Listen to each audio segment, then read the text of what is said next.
कसम खाएं कि हम ना रिश्वत लेंगे और ना रिश्वत देंगे।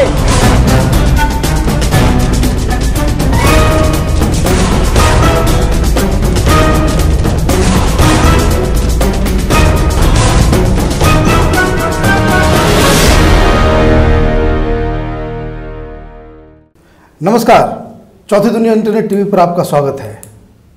एक बार फिर हम अरविंद जी के साथ आपके सामने मौजूद हैं। पिछले एक सप्ताह में कई गतिविधियां हुई हैं, कई नई बातें आई हैं सामने। तो अरविंद जी से पहले उस पर चर्चा करते हैं। अरविंद जी, आपसे तो बहुत सारे लोग खफा हैं, खास करके सांसद। क्या कह रहे हैं वो तो चाहते हैं कि वो किसी तरीके से आप इस पूरे आंदोलन को ही छोड़ दें, यही चाहते हैं। और चाहते क्या है? पर हमने तो ऐसा कुछ भी नहीं बोला उनकी इज्जत को कम करने के लिए। हमें तो संसद की बहुत चिंता है, हम लोग संसद की बहुत इज्जत करते हैं और संसद का जो हाल हो गया आज, उसके ऊपर हम लोग चिंता जाहिर कर रहे हैं, जो कि उनको चिंता करनी चाहिए थी। क्योंकि संसद के अंदर अगर 162 लोग ऐसे बैठेंगे जिनके ऊपर आपराधिक मामले चल रहे हैं, संसद के अंदर ऐसे लोग बैठेंगे, मुलायम सिंह जी, लालू यादव जी, ए राजा, सुरेश कलमाडी, क्या ऐसे लोगों के बैठने से संसद का अपमान नहीं होता जिनके ऊपर भ्रष्टाचार और अपराध के मामले चल रहे हैं? ये 162 जो जिनके ऊपर क्राइम के हैं मामले हैं, मैं इनके रिकॉर्ड पढ़ रहा था, इनमें कई लोग तो ऐसे हैं जिनके साथ मुलाकात करने में आपको डर लगेगा। एक सांसद ऐसे हैं जिनके ऊपर 3 राज्य सरकारों ने इनाम घोषित किया हुआ था एक समय में। अरे राम! तो ऐसे आदमी को तो आप अपने घर में शादी ब्याह में नहीं बुलाएंगे, और वो पार्लियामेंट में बैठे और वो संसद में बैठे हुए, इनसे तो मिलने में भी आपको डर लगेगा। बिल्कुल लगेगा। दूसरा, एक फिल्म अभी आई पान सिंह तोमर, उस फिल्म के अंदर एक डायलॉग है जो कहता है कि बीहड़ में तो बागी रहते हैं, डाकू तो संसद में रहते हैं। हाँ। जब जब ये डायलॉग बोला उसने, हीरो ने, तब तक हॉल के अंदर खूब तालियां बजी। एक ऐसा लगा जैसे कि उसने, हीरो ने, जनता के मन को छू लिया हो, जनता के मन की बात कह दी हो। बड़ा दुख हुआ कि संसद की ऐसी हालत आखिर किन्होंने कर दी कि अगर कोई कहे कि संसद में डाकू रहते हैं और इस देश की जनता तालियां बजाए। देश की जनता को तो उसकी भर्त्सना करनी चाहिए थी, लेकिन देश की जनता अगर तालियां बजा रही है तो संसद का ऐसा हाल करने के लिए कौन लोग जिम्मेदार हैं? ये एक मन की व्यथा है जो मैंने रखी थी। तो इसके लिए सारी पार्टियां जिम्मेदार हैं। इन सारी पार्टियों ने ऐसे ऐसे लोगों को टिकट दिए हैं। अब एक चीज़ कही जा रही है कि भाई अभी तो आरोप हैं इनके ऊपर, ये आरोप सिद्ध नहीं हुए। तो ये आरोप तो सिद्ध होंगे ही नहीं, क्योंकि कानून तो इन्होंने ही बनाना है। इन्होंने ही, आज हमारा ऐसा सिस्टम बना हुआ है कि 25-25 साल लग जाते हैं कानून सिद्ध होने में। 25 साल लग जाते हैं और तहकीकात होते होते, और अब लालू यादव जी को 15 साल के बाद तो चार्जशीट हुई है। ट्रायल जब तक पूरा होगा कोर्ट में, तब तक तो पता नहीं, भगवान करे वो जिंदा रहें। लेकिन ऐसे लोग कभी भी ऐसा कानून बनाएंगे कि अपराध की 1 साल में तहकीकात पूरी हो।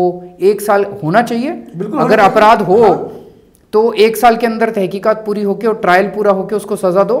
लेकिन ये तो कभी नहीं बनाएंगे। ये तो चाहेंगे कि 25 साल क्या, ये 55 साल लगे अब इसको। और इसमें एक और जो डायकोटमी जिसमें मुझे समझ में आता है कि अगर कोई सरकारी अधिकारी है, उस पर कोई आरोप लगता है, तो डिपार्टमेंट सबसे पहले क्या करती है? उसे सस्पेंड कर देती है। उसको तो इमीडिएटली सज़ा नहीं मिलती, लेकिन एक प्राइमा फेसी एक केस बना करके उसके खिलाफ एक एक्शन ले लेती है।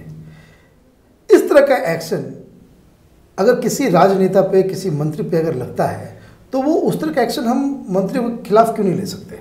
2 बातें उठी अब आपके क्वेश्चन से। एक बात तो ये उठी कि अगर कोई चपरासी है, उस चपरासी को कानून में लिखा है कि अगर 48 घंटे से ज़्यादा जेल में डाल दिया जाए तो उसको he will be deemed to be under suspension. Suspend हो गया ये मान लिया जाएगा, वो ऑटोमेटिक सस्पेंशन हो जाएगी। वाह! सुरेश कलमाडी जी इतने महीने जेल में रह के आते हैं, कनिमोई जी इतने महीने जेल में रह के आती हैं, ए राजा इतने महीनों से जेल में हैं, लेकिन उनकी सांसद सदस्यता पे कोई सवाल नहीं उठ सकता। तो अगर चपरासी के खिलाफ इतना सख्त कानून, तो सांसद के खिलाफ तो उससे ज़्यादा सख्त कानून होना चाहिए, नंबर 1। नंबर 2, जब एक चपरासी नौकरी के लिए अप्लाई करता है तो उसकी पुलिस वेरिफिकेशन होती है, कोई भी सरकारी कामों के। तो पुलिस वेरिफिकेशन में अगर ये पता चल जाए कि इसके खिलाफ तो एफआईआर है, साबित नहीं होना जरूरी, केवल एफआईआर है, केवल एफआईआर है, तो उसको नौकरी नहीं मिलती। तो अगर कोई व्यक्ति चपरासी की नौकरी के लिए एलिजिबल नहीं है, वो मंत्री बनने के लिए एलिजिबल है, उसी विभाग के अंदर वो चपरासी नहीं बन सकता लेकिन वो मंत्री बन सकता है। ये तो गड़बड़ है, कुछ ना कुछ गड़बड़ है। ये गड़बड़ ही नहीं है, ये तो कॉन्स्टिट्यूशन का उल्लंघन है। उल्लंघन, ऐसे कानूनों को तो इमीडिएटली बदलने की जरूरत है। संविधान में तो ऐसा नहीं लिखा, संविधान की ये कमजोरी है। दूसरा एक और बड़े, मैं संविधान किस लिए बात कह रहा हूं कि मैं संविधान को उसकी आत्मा से, बिल्कुल। दूसरी बात ये कि ये लोग कहते हैं कि अभी आरोप सिद्ध नहीं हुआ। आरोप सिद्ध नहीं हुआ, ठीक है, मानते हैं। 20 साल बाद जब जज ऑर्डर करेगा, हो सकता है 162 के 162 लोग छूट जाएं, राइट। लेकिन ये भी तो हो सकता है कि इनमें से कुछ लोगों के खिलाफ आरोप तय हो जाए और ये इनको सजा भी हो जाए। हो सकता है, सही बात है। 10% 20% लोगों को सजा भी हो जाए और साबित हो जाए कि इनमें से वाकई कुछ लोगों ने हत्या की थी, इनमें से वाकई कुछ लोगों ने ठगी की थी, इनमें से वाकई कुछ लोगों ने अपहरण किया था।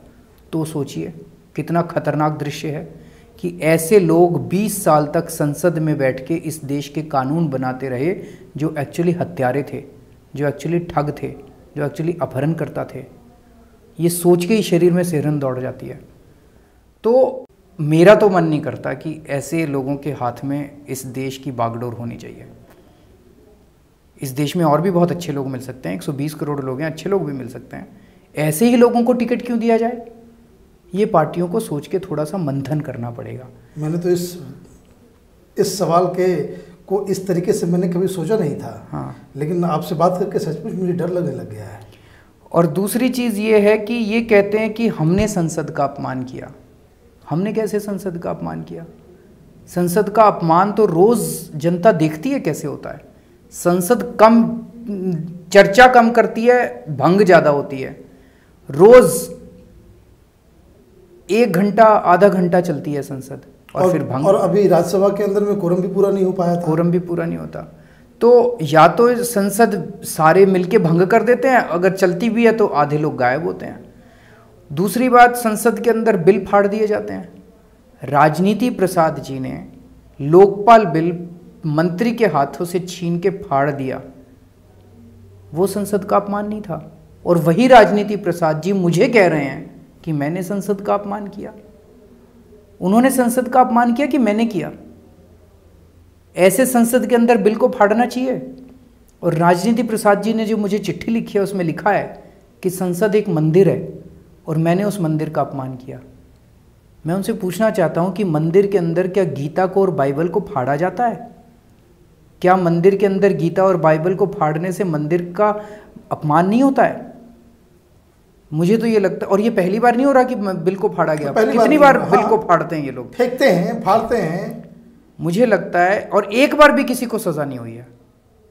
अचंभे की बात तो यह है कि जब राजनीति प्रसाद जी बिल को फाड़ रहे थे, एक भी सांसद ने खड़े होकर नहीं कहा भी ये क्या कर रहे हो, ये क्या कर रहे हो, ये क्या कर दिया तुमने। एक ने भी खड़े होकर नहीं कहा। सच पूछे तो मुझे वो पूरा एपिसोड ही ड्रामा लगा था ड्रामा, क्योंकि टीवी चैनल में 1 घंटा पहले आने लग गया था कि अब कोई बिल फाड़ेगा। बिल्कुल, तो सबको पता था, पहले से सेट था सारा। मुझे लगता है कि अगर इस बार राजनीति प्रसाद जी को सख्त से सख्त सजा दे दी जाए बिल फाड़ने के लिए, आगे से कोई हिम्मत नहीं करेगा इस मंदिर के अंदर गीता फाड़ने की। अंदर बैठ के टेबल चेयर फेंकते हैं एक दूसरे के ऊपर, इससे संसद का अपमान नहीं होता है। तो ये सारी चीज़ें हैं जो बैठ के सोचनी पड़ेंगी, देश को सोचनी पड़ेंगी, सांसदों को भी सोचनी पड़ेंगी, पार्टियों को भी सोचनी पड़ेंगी कि इस संसद को और इस संसदीय जनतंत्र को बचा के रखा जाए। बचा के रखा जाए। एक और सवाल जिसमें जो उठा कि ये संसद का रुख ही जो है वो ऐसा हो गया है कि जो भ्रष्टाचार के खिलाफ लड़ रहा है, संसद को इन लोगों ने एक इंस्ट्रूमेंट बना दिया है कि उसके खिलाफ खड़े कर दो। अब देखिए दूसरे एक एग्जाम्पल जनरल वीके सिंह का है कि प्रधानमंत्री की कार्यालय से चिट्ठी लीक हुई, या उनकी जो लिखी हुई चिट्ठी थी वो लीक हुई। शरद यादव, लालू यादव, शिवानंद तिवारी, ये लोग इस ईमानदार जनरल के पीछे लग गए कि भाई इनको अभी तुरंत सस्पेंड ही कर दो। इमीडिएटली सरकार से ये डिमांड करने लगे सस्पेंड कर दो। अब जब आईबी ने ये क्लियर कर दिया कि चिट्ठी वीके सिंह या उसके नज़दीकी के द्वारा लीक नहीं की गई, ये तो इसका मतलब है लीक सरकार के दफ्तर से हुई है। तो ऐसे लोगों को क्या सजा है? या फिर संसद को ये हम मान लें कि कोई भी व्यक्ति किसी भी वक्त कुछ भी बोल दे जिसका कोई वैल्यू नहीं हो और बाद में वो झूठ साबित हो जाए तो उसके लिए कोई सजा नहीं हो? ये वाले सारे मुद्दे हैं। जिस तरह से एक ये निकल के आ रहा है कि जो देश में भ्रष्टाचार के खिलाफ आवाज़ उठाएगा, जो देश में इन मुद्दों को उठाएगा, उसको किस तरह से ये सारी पार्टियां मिलके ये एक पॉलिटिकल क्लास बन गई है और पार्टियों के अंदर के जो भेद थे वो ख़त्म होते जा रहे हैं। मेरे पास जगदम्बिका पाल जी की जो चिट्ठी आई है, उन्होंने कहा है कि मैंने संसद का अपमान किया। उसमें उन्होंने कहा है कि शरद पवार जी की वो बहुत इज्जत करते हैं और शरद पवार जी के लिए ऐसा हुआ वैसा हुआ। मुझे तो बड़ा आश्चर्य हो रहा है कि कांग्रेस वाले शरद पवार जी की इतनी इज्जत करने लग गए और शरद पवार जी के लिए इतना उनके मन में वो शरद पवार जी को अगर एक आदमी ने थप्पड़ मारा, नहीं मारना चाहिए था, गलत बात थी, तो उसके लिए तो इतना दर्द हुआ, सारी संसद को दर्द हुआ। लेकिन नरेंद्र कुमार की हत्या हो गई और सारा देश कराह उठा, लेकिन एक भी सांसद को दर्द नहीं हुआ। तो इस देश की समस्याओं से, महंगाई की वजह से जनता पिस रही है, उसकी वजह से दर्द नहीं होता। किसान आत्महत्या करने को मजबूर हैं, उसकी वजह से दर्द नहीं होता। तो जो ऐसा लगता है कि, लेकिन अगर संसद में इनकी तनख्वाह बढ़ाने की बात हो तो ऐसा लगता है जैसे सारे सांसद इकट्ठे हो जाते हैं। तनख्वाह ही नहीं, आप ये देखिए कि ये लोग पूरा तो ये संसद क्या by the parliamentarians, of the parliamentarians, for the parliamentarians हो गई है। जनता के मुद्दों से कोई सरोकार ही नहीं बचा है। अगर उनके मुद्दे हों तो आम सहमति 5 मिनट में, लेकिन अगर लोकपाल बिल बनाना हो तो 42 साल में, 44 साल में भी आम सहमति नहीं हो पाती है। एक लोकपाल बिल पे एक सवाल आया कि हिमाचल प्रदेश में एक फर्जी लोकपाल कानून ये लोग लेकर के आ रहे हैं। भारतीय जनता पार्टी ने अपने ही जो जिस तरह का लोकपाल इन्होंने उत्तराखंड में लाया वो नहीं लाया। क्या ये मसला क्या है, उसमें क्या प्रावधान है? क्या इन्होंने कांग्रेस के लोकपाल को सीधा उठा लिया? बीजेपी का रुख स्पष्ट हो गया अब। उत्तराखंड में जो बिल आया उसका पूरा क्रेडिट मैं खंडूरी जी को देता हूँ, बीजेपी को नहीं देता बिल्कुल। अगर बीजेपी को इसकी चिंता होती तो बीजेपी सारे राज्यों में इसी मॉडल को इम्प्लीमेंट कराती। खंडूरी जी की वजह से आया था। और हिमाचल प्रदेश के अंदर जो बिल उन्होंने प्रेजेंट किया, उस बिल के अंदर भ्रष्टाचारियों को प्रोटेक्ट करने के बहुत सारे प्रावधान थे और भ्रष्टाचार के खिलाफ आवाज़ उठाने वालों के लिए दंड थे। ये एग्जैक्टली उसी पैटर्न पे था जैसे कि केंद्र सरकार में कांग्रेस का जो बिल है, वही कांग्रेस के बिल के कई खतरनाक प्रोविजंस हिमाचल प्रदेश की भाजपा सरकार ने इम्प्लीमेंट किए। खंडूरी जी ने जो भाजपा के मुख्यमंत्री थे, उन्होंने जो कानून पास किया वो नहीं उठाया उन्होंने। तो इसका मतलब ये कि भ्रष्टाचार की लड़ाई में कितनी इंटरेस्ट है, पॉलिटिकल विल है, ये सारी पार्टियों के अंदर मिसिंग है। अच्छा, कभी कभी आपको नहीं लगता है कि आपके साथ लोग बातचीत करते हैं, कमेटियां बनाते हैं, लेकिन ऐन मौके पे वो धोखा दे जाते हैं? ये तो देश के साथ ही हो रहा है, हर वक्त देश के साथ हो रहा है। ये जैसे आंदोलन है, इस आंदोलन के साथ सरकार ने पग पग पे कैसे धोखा किया, ये हम लोगों ने नंबर 10 लिस्ट बनाई हुई है। आपके पास लिस्ट है हम लोगों तो के पास। ये धोखा के बारे में जरा सा बताइए कि सबसे पहला धोखा राजनीतिक दलों ने, ये सरकार की बात ही नहीं है। मुझे लगता है एक चीज़ ये मुझे लगता है कि जो मुझे समझ में आती है बात कि पूरी पॉलिटिकल पार्टी, पूरी पॉलिटिकल जमाती एक साइड है धोखा देने में, तो इसको ऐसे कहेंगे कि भाई किस तरीके से आपको राजनीतिक दलों ने सबसे पहला धोखा क्या दिया?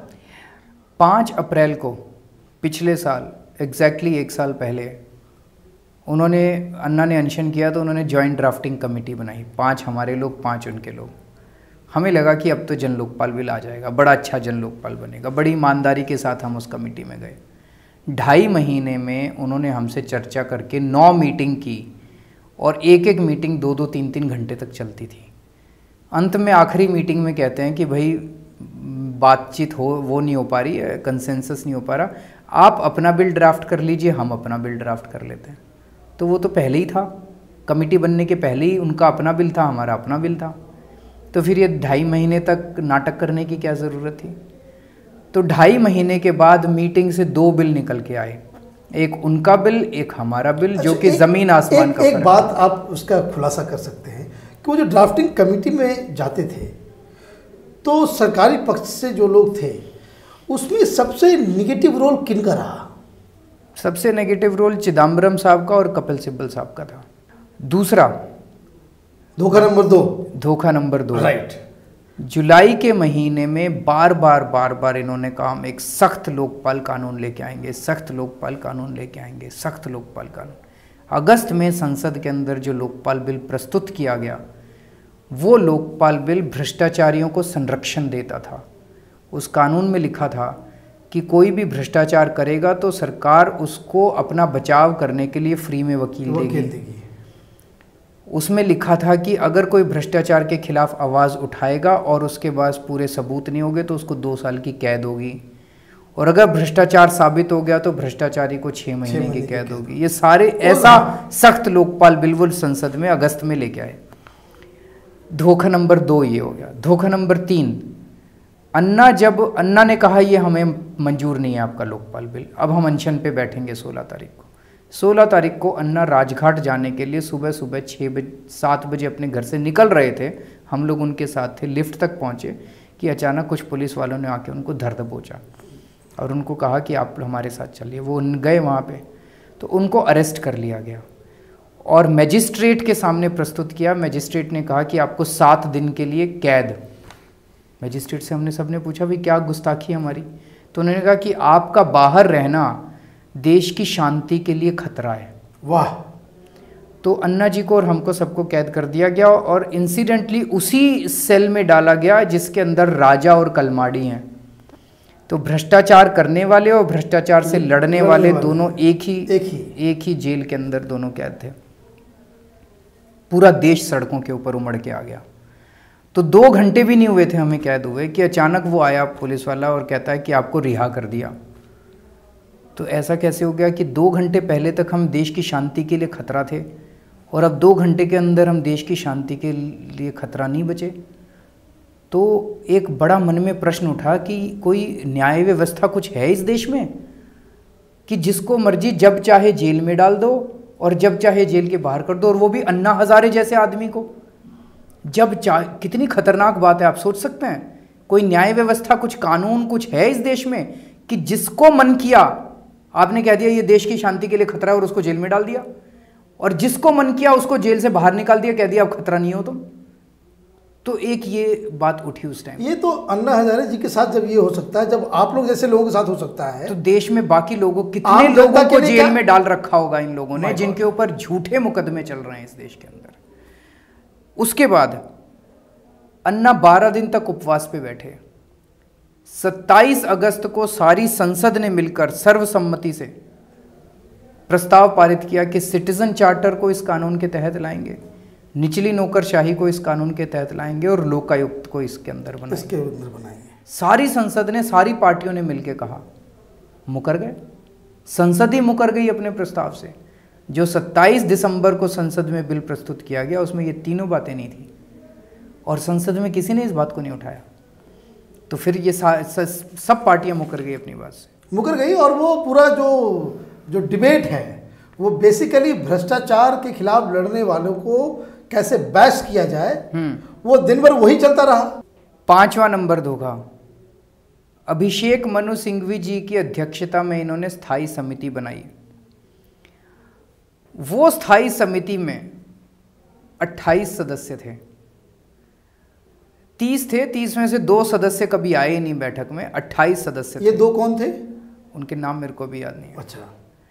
28 में से 17 सदस्यों ने सरकारी बिल का विरोध किया कि जो सरकारी बिल है वो गड़बड़ है। 11 सदस्यों ने कहा कि सरकारी बिल ठीक है। तो अभिषेक मनु सिंघवी ने जो रिपोर्ट बनाई स्टैंडिंग कमेटी, वो माइनॉरिटी रिपोर्ट है, वो 11 सदस्यों की रिपोर्ट है और उसको उन्होंने प्रेजेंट किया कि स्टैंडिंग कमेटी की राय है। तो 17 सदस्य इसके खिलाफ थे, इनकी कमेटी की रिपोर्ट के खिलाफ। धोखा के साथ साथ बहुत ही अनडेमोक्रेटिक भी है। अनडेमोक्रेटिक भी है। उसके बाद 10 अक्टूबर को प्रधानमंत्री ने अन्ना हजारे को चिट्ठी लिखी कि हम अन्ना जी ने कहा था कि मैं 15 अक्टूबर से उत्तर प्रदेश की यात्रा पे निकलूंगा, देश की यात्रा पे निकलूंगा, जन जागरण करूंगा। तो प्रधानमंत्री ने कहा कि हम एक सशक्त लोकपाल बिल पारित करेंगे, आप चिंता मत कीजिए। तो अन्ना ने अनाउंस किया कि मैं अभी अपना नहीं कर रहा, मेरे को प्रधानमंत्री के ऊपर भरोसा है। फिर मुकर गए। जो संसद में कानून 27 दिसंबर को आया वो तो सशक्त क्या, वो तो मैं पिछले आपके प्रोग्राम में बोल ही चुका हूँ कि किस तरह से वो खराब था। उसके बाद जो कानून ये लोग लेके आए, वो कानून एक तरफ तो केवल 5% ब्यूरोक्रेसी को इस कानून के तहत में लाया गया। उन्होंने कहा कि भाई अगर सारी ब्यूरोक्रेसी इस कानून के तहत आ गई तो ये लोकपाल बैठ जाएगा, ये अपना काम नहीं कर पाएगा। तो एक तरफ तो सारी अफसरशाही को इसके दायरे में नहीं लाया गया और दूसरी तरफ इस देश के सारे सामाजिक संगठनों को, सारे चैरिटेबल ऑर्गेनाइजेशन को, सारे धार्मिक संस्थानों को इसके दायरे के अंदर लाया गया। देश के सारे समाज सेवी संगठन, सारे धार्मिक संगठन, इसमें काम करने वाले लोगों को गवर्नमेंट ऑफिसर डिक्लेयर कर दिया गया। उससे ये लोकपाल नहीं बैठेगा। इस देश के सारे मंदिर, सारे मस्जिद, मतलब ये हुआ कि सरकार की योजना ये हो गई कि ऐसा लोकपाल बनाओ कि जिसकी एजेंसी हमारी, सब कुछ हमारा, चुनने का तरीका हमारा, हटाने की शक्ति हमारे पास, और इनको जो है वैसे लोगों के पीछे लगा दो बाद में जो आवाज उठाए। राइट। ये भ्रष्टाचारियों के लिए नहीं था कानून, ये हम लोगों के लिए खिलाफ बनाया हुआ था। ये हम लोगों के खिलाफ कानून बनाया। उसके बाद राहुल गांधी जी कहते हैं हम इस कानून को संवैधानिक दर्जा देंगे, हम इसको संवैधानिक दर्जा देंगे, संवैधानिक दर्जा देंगे। संविधान में दर्जा देने से क्या होता है? कुछ नहीं होता। सीएजी है, सीएजी को संवैधानिक दर्जा दिया हुआ है, सीएजी केवल रिपोर्ट प्रोड्यूस करता है, उस पर एक्शन तो नहीं ले सकता। 11 लाख करोड़ रुपए का घपला निकाला सीएजी ने, सीएजी उस पर एफआईआर कर सकता है? नहीं कर सकता। सीएजी उनको जेल भेज सकता है? बिल्कुल नहीं कर सकता। सीएजी ने कहा कि ए राजा ने 2.25 लाख करोड़ का नुकसान पहुंचाया, सीएजी कुछ कर सकता है उसके ऊपर? सीएजी ने कहा कि कॉमनवेल्थ खेलों में घोटाला हो गया, सीएजी कुछ कर? तो सीएजी भी संवैधानिक संस्था है, उसके पास भी कोई पावर नहीं है। अब ये लोकपाल भी संवैधानिक संस्था बना देंगे, उसके पास भी कोई पावर नहीं होगी। तो संवैधानिक दर्जा देने से तो कुछ नहीं होता। एक ऐसा लोकपाल आप बना रहे हैं जिसके पास कोई शक्ति नहीं है, वो एक तरह से मरे हुए शरीर की तरह है। इंस्टीट्यूशन को पावर की जरूरत है, उसको तगमे की जरूरत नहीं है। तो एक मरे हुए आदमी के ऊपर फूल चढ़ाने वाली बात है संवैधानिक दर्जा देना, कि फूल चढ़ा दिया ऐसा व्यक्ति जिसके पास कोई पावर नहीं है। इसके बाद इन्होंने समय समय पे पूरी टीम अन्ना को बदनाम करने की कोशिश की। प्रशांत भूषण के खिलाफ सीडी निकल के आ गई, शांति भूषण जी का कोई बंगला निकल के आ गया, कोई प्लॉट निकल के आ गया, मेरे ऊपर आरोप लगाया, कुछ एयर टिकट्स निकल किरण बेदी के एयर टिकट्स निकल के आ गया। बताइए वो बेचारी, अगर कोई उनको बुलाता है लेक्चर के लिए, वो कहता है मैं आपको बिजनेस क्लास दूंगा, वो उसे बिजनेस क्लास ले लेती है और जाती इकोनॉमी से तंग होके, और जो बचता है पैसा वो दान दे देती है। तो क्या गलत कर दिया? अपराध हो गया ना, अपराध हो गया। मैं तो ये सोच रहा था, मेरे ऊपर उन्होंने आरोप लगाया कि मैं इस आंदोलन के 80 लाख रुपए खा गया। मैं ये सोच रहा था, मैं इनकम टैक्स डिपार्टमेंट में भला था, अगर ये बदनामी थी, हमारे यहाँ एक इनकम टैक्स ऑफिसर 2-2, 3-3 करोड़ रुपए साल के बनाता है, तो वो नौकरी छोड़ने की क्या ज़रूरत थी अगर ये आंदोलन की 80 लाख रुपए खाने थे मुझे तो, और वो भी स्वामी अग्निवेश जैसा आदमी कह रहा था। तो जो मर्जी आरोप डाल दो। अच्छा, हम कहते थे जांच करा लो, हमारी जांच नहीं कराएंगे, आरोप लगाएंगे। हमने कहा जांच करा लो, अगर साबित हो जाए तो जो कानून में सजा लिखी है उसे दुगनी सजा दे देना हमको, जांच नहीं कराएंगे, बदनाम करेंगे बस। तो बदनाम करने की पूरी षड्यंत्र इन लोगों ने हमारे ऊपर रचा। तो इस तरह से इन्होंने एक करके किस तरह से इसको पूरे देश को धोखा दिया, ये सब लोगों के सामने है। जनता के सामने है, जनता देख रही है। और इतना तो जनतंत्र बाकी है कम से कम हमारे देश में कि चुनावों के अंदर जनता को ताकत मिलती है। तो इन 5 राज्यों के चुनावों में तो जनता ने दिखाया। देखिए, आप जितनी बात आपने बताई, धोखा और ये सारी चीज़ें हैं, ये अच्छी बात है कि इससे जो लोग इस आंदोलन के साथ जुड़ना चाहते हैं या पार्टिसिपेट करना चाहते हैं तो एक क्लैरिटी मिलेगी कि भाई आखिर हुआ क्या, कि जब से हम ये आंदोलन शुरू हुआ और अब तक सरकार किस तरीके से मुकर रही है, बहाने मार रही है। लेकिन लोगों के मन में एक सवाल है कि अब क्या करें, अब कैसे इस चीज़ को जो है हम एक टू द पॉइंट, जैसे चुनाव आते रहेंगे जाते रहेंगे, लेकिन एक सस्टेन तरीके से अपने अपने इलाके में हम किस तरीके से वो काम करें, क्या हम डिस्कस करें, कैसे हम ऑर्गेनाइज करें कि ताकि ये जो भ्रष्टाचार का जो आंदोलन है वो हर जगह आवाज़ उठाए। 2 तरीके हैं। देखिए, अभी तो संसद के अंदर ये कानून पेंडिंग है, राइट। फिलहाल हमें संघर्ष नहीं करना, ओके। हमें अपनी मजबूती लानी है, हमें अपने आप को तैयार करना है। ये समय है अपनी शक्ति को बटोरने का, कंसोलिडेशन का समय है। हर वक्त तलवार लेके और दुश्मन के खेमे में जाके 2 तलवारें यूँ चला के नहीं आना। हम लोगों को कंसोलिडेट करना है अपने आप को और फिर तैयारी के साथ काम करना है। इस कंसोलिडेशन के फेज़ में 3 काम करने हैं सबको। पहला काम, एक अभी हम लोग SMS भेजते हैं, वो SMS जो जाता है वो हमारे 2 करोड़ से ज़्यादा मेंबर्स बन चुके हैं, उसकी बहुत कॉस्ट आ रही है, हम SMS आजकल भेज ही नहीं पा रहे। तो एक अन्ना IAC कार्ड निकला है, हम लोगों ने निकाला है कि 1 साल में 25 रुपये का वो कार्ड है। आप 25 रुपये का वो कार्ड खरीदिए और आपको साल भर रेगुलरली इस आंदोलन के मैसेजेस आते रहेंगे। अगर वो कार्ड इस देश के हर घर में पहुंच गया तो उसके बाद तो एक SMS किया और देश की जनता सड़कों पे, तो एक नेटवर्क बहुत ज़बरदस्त बन जाएगा। तो जो लोग आज ये कार्यक्रम देख रहे हैं, आप लोग हमारे यहाँ से फ़ोन करके जितने ज़्यादा से ज़्यादा कार्ड मंगवा सकते हैं आप मंगवाइए और अपने पूरे गांव में हर घर में दे दीजिए, अपने पूरे मोहल्ले में, पूरे शहर में आप जिम्मेदारी लीजिए इस कार्ड को बांटने का। तो उसके लिए फिरोज़ का फ़ोन नंबर ये आपके स्क्रॉल पे चल रहा है। इसको फिरोज़ इसकी जिम्मेदार हैं, फिर इसके जिम्मेदार हैं, आप इनको फिरोज़ को फ़ोन करके और आप कार्ड मंगवा सकते हैं। राइट। दूसरी चीज़ हमें ये करनी है कि हमारा कम से कम एक आदमी इस आंदोलन का हर गांव में होना चाहिए, हर म्यूनिसिपल वार्ड में होना चाहिए। ओके। तो आप अगर ये प्रोग्राम देख रहे हैं और आप अन्ना आंदोलन के वॉलंटियर, कोई कोऑर्डिनेटर नहीं है, कोई नेता नहीं है, नेता हमारा एक है अन्ना हज़ारे और कोई नेता नहीं है। अगर आप इस आंदोलन के कार्यकर्ता, सेवक के रूप में काम करना चाहते हैं और अपने अपने इलाके की जिम्मेदारी लेना चाहते हैं तो आप हमसे ज़रूर संपर्क कीजिए। और इस जो फ़ोन नंबर आप देख रहे हैं, फिरोज़ को ही आप बता दीजिए, फिरोज़ लिख लेगा और अपना नाम, एड्रेस, ईमेल सब बता दीजिए, हम आपसे संपर्क करेंगे। दूसरी जिम्मेदारी। और तीसरी, हम लड़ किस लिए रहे हैं, हमारा गोल क्या है, हमारा मकसद क्या है, ये समझ बनाना बहुत ज़रूरी है।